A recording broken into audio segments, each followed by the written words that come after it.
La paz de Dios, hermanos, ¿cómo están? Qué bendición poder nuevamente conectarnos con ustedes, poder nuevamente continuar con estas lecturas bíblicas matutinas. Le damos gracias a Dios que usted esté conectado con nosotros. Gracias por acompañarnos, por sus saludos, por sus oraciones. Gracias por también sus sugerencias.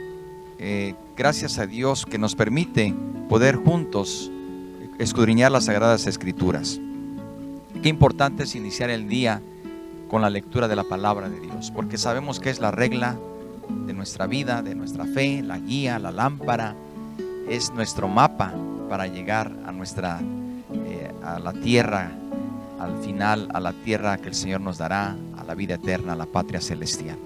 Así que si usted se encuentra preparándose para salir de casa, le invito para que se una con nosotros en esta lectura. Si va camino al trabajo, si está usted ya listo con su Biblia, cualquiera que sea, como usted se encuentre, bienvenido. Gracias a Dios por esta mañana.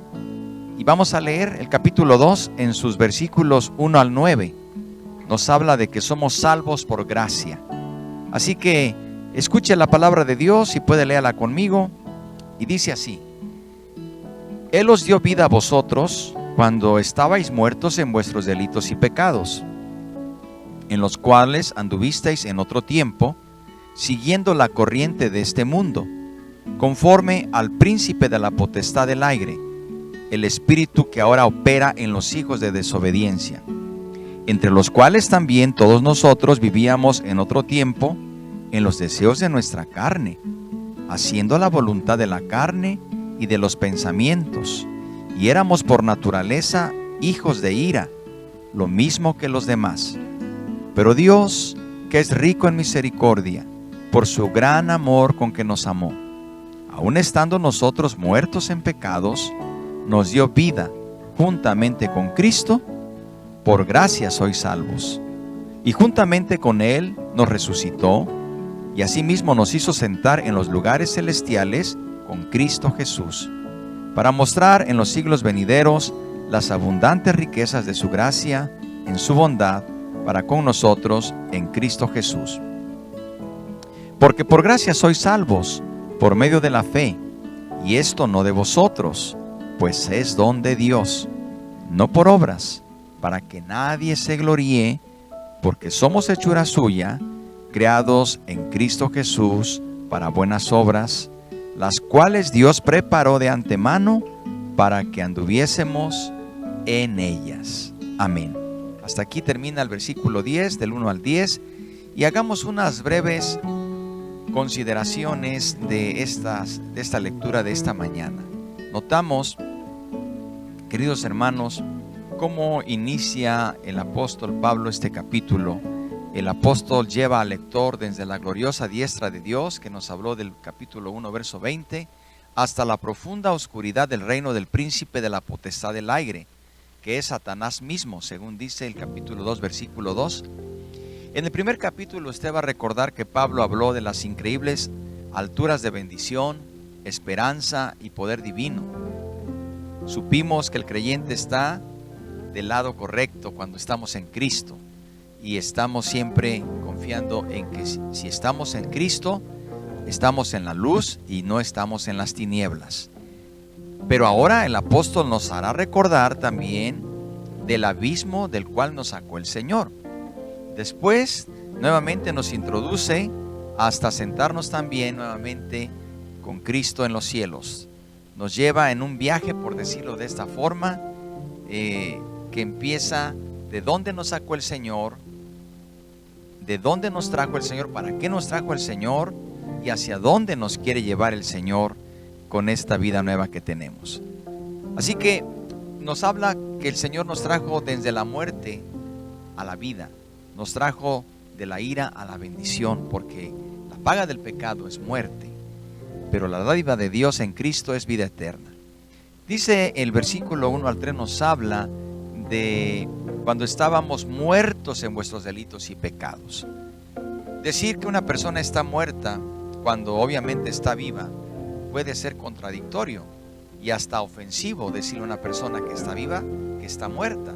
Sin embargo, Pablo dice que la persona que está muerta, espiritualmente hablando, es que no tiene una relación personal con Dios. Una persona que no tiene relación con Dios, hermanos y amigos, está muerta.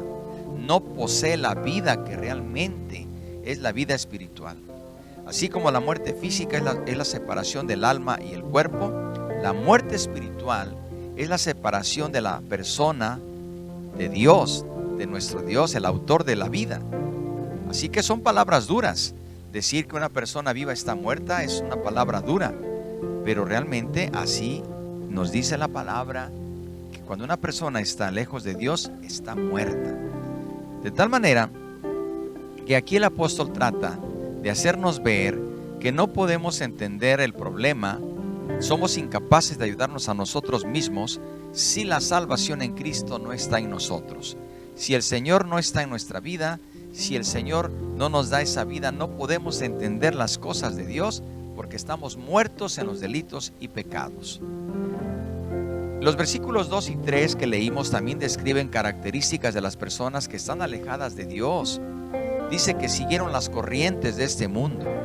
Una persona alejada de Dios anda en sus delitos y pecados porque está siguiendo la corriente de este mundo. No se refiere al mundo material, sino al sistema mundano de ambición personal, la búsqueda de poder, la sensualidad desenfrenada, la soberbia, el materialismo y otros valores puramente terrenales. Luego habla del príncipe de la potestad del aire. Esto no hay duda que es Satanás. Él gobierna el reino de las tinieblas. Sus huestes ocupan lugares invisibles. Es el padre de la mentira que engaña a los humanos para que los que quieren hacer el bien no lo hagan, porque en realidad están bajo su poder y su dominio. Así que, queridos hermanos, aquí el apóstol nos está diciendo las características de tales personas, pero también dice que siguieron los deseos de la naturaleza pecaminosa. Esto es muy claro, los deseos de nuestra carne. Aquí dice la Escritura que también siguieron la corriente de este mundo conforme al príncipe de la potestad del aire, el espíritu que ahora opera en los hijos de desobediencia. Y luego dice que siguieron los deseos de la carne, haciendo la voluntad de la carne, de los pensamientos. Esos éramos nosotros también.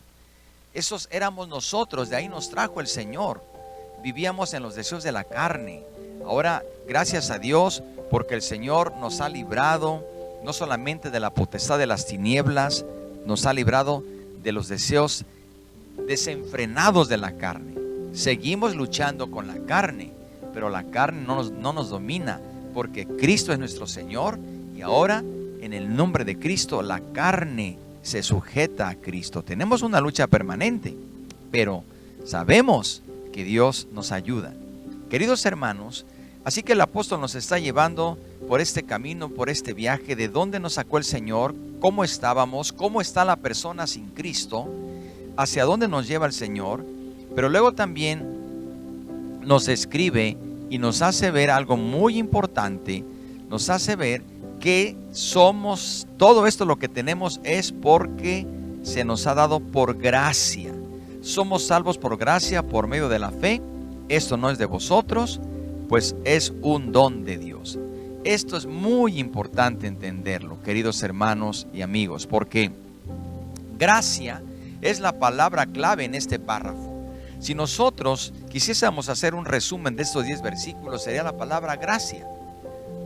Pablo la repite en el versículo 5, en el versículo 7, porque es el momento adecuado para explicar lo que es la gracia. No solo la conversión es por gracia, toda bendición de Dios es por gracia. Todo lo que recibimos es por la gracia divina. Cada cambio en nosotros, desde el momento de recibir a Cristo, todo lo que hemos recibido de manera inmerecida, ha sido porque Dios nos los ha dado de manera gratuita. Gratuito no porque no tenga un costo, tiene un costo muy alto, pero Él lo pagó por medio de su muerte en la cruz del Calvario. Debemos recordar que somos salvos por gracia. La gracia de Dios es el favor inmerecido del Señor. Es la libre manifestación de su amor a los que no lo merecen. No solo no lo merecemos, sino que de acuerdo a la justicia de Dios, deberíamos recibir el castigo eterno por nuestra rebeldía contra Él. Pero gracias al Señor que por su muerte en la cruz somos salvos, somos perdonados y ahora tenemos vida eterna. Otra palabra que usa el apóstol Pablo, además de gracia, es la palabra fe. Sería la siguiente palabra clave en estos versículos, porque dice que somos salvos por gracia, pero también por la fe. Y cuando habla de fe, no es únicamente una fe intelectual que acepta la veracidad de una enseñanza.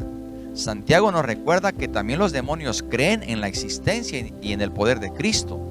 La fe no solamente es creer en Jesucristo, no solamente es saber que existe, la fe es confiar en Él. La fe es entregarle al Señor nuestra vida, entregarle toda nuestra existencia.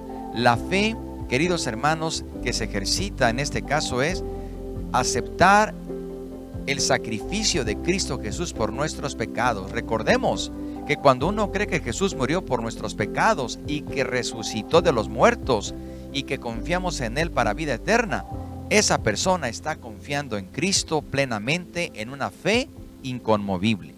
Así que, hermanos, en esta hermosa mañana tenemos tantas cosas que agradecerle al Señor. Recordar también, por último, que no solamente somos salvos por gracia, por fe. Nos recuerda otra cosa el apóstol Pablo, la otra palabra clave sería obras. Porque en este versículo nos dice que no por obras. Es muy importante entenderlo, que no es esfuerzo humano o una actividad que hagamos como tratar de ganarnos la salvación. Por muy excelentes personas que seamos, no podemos ganarnos la salvación por nuestras obras. Por muchos ritos religiosos que hagamos, podemos ser buenos esposos, buenas esposas, padres e hijos, pero eso no es suficiente. Se afirma en esta palabra que somos salvos por gracia y por fe, y que las obras no nos salvan, y que si bien es cierto, debemos practicar obras, debemos practicar buenas acciones, pero no para salvación, sino como fruto de nuestra salvación. Bendito sea Dios, porque esta salvación es tan grande, nos las ha dado el Señor, nos ha traído de las tinieblas a la luz, nos ha traído cuando estábamos en las corrientes de este mundo, ahora nos ha traído a vivir una vida diferente. Debemos permanecer en esa gracia, hermanos. Debemos darle gracias a Dios porque nos perdonó, nos salvó y nos redimió por gracia, por la fe en Jesucristo. Y debemos practicar buenas obras, pero como resultado de nuestra fe en Cristo y de nuestra transformación. Así que yo le invito en esta mañana que oremos, que le demos gracias a Dios por esta salvación tan grande y que pongamos en práctica lo que el Señor nos enseña en su palabra, para que por vuestras buenas obras glorifiquen al Padre, no para salvación, sino para alabanza de aquel que nos salvó. Oremos al Señor. Bendito Dios y Padre, gracias. Gracias te damos por tu palabra en esta mañana. Te pedimos, Señor, que recibas nuestra gratitud. Te pedimos, Señor, que recibas nuestro corazón. Gracias porque nos trajiste de las tinieblas a la luz. Estábamos muertos en nuestros delitos y pecados. Estábamos en las corrientes de este mundo. Vivíamos bajo la potestad del príncipe de las tinieblas. Pero ahora vivimos en ti, Señor. Nos has dado vida nueva. Nos has bendecido con vida espiritual, con vida eterna. Ayúdanos, Señor, a permanecer en esta gracia.